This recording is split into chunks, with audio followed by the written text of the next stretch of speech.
જય સ્વામિનારાયણ મિત્રો, જો આજે આપણે ભીંડાનું શાક બનાવતા શીખશું। પેલા વિડીયોમાં આપણે જોયું હતું ને વઘારેલા ભાત બનાવ્યા હતા। હવે આપણો બીજો વિડીયો છે, એટલે આપણે બીજા વિડીયોમાં ભીંડાનું શાક બનાવશું। હાલો આપણે જોઈએ હું કેવું બનાવું ને, મને આવડે છે કે નહીં।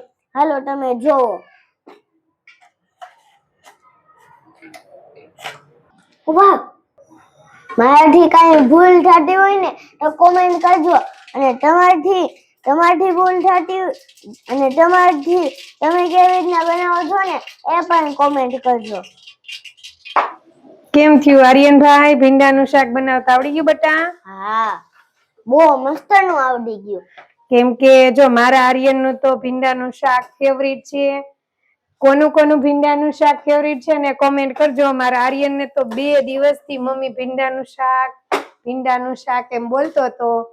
તે આજે મને મજા નહોતી ને તોય પરાણે મને કે મમ્મી હું તને હેલ્પ કરાવું છું, પણ તું મને આજે ભીંડાનું જ શાક બનાવી દે। પરાણે જો પ્લેટફોર્મ ઉપર બેસી ગયો, કેમ કે એને આજે પ્રિય વસ્તુ જેને ખાવી હતી।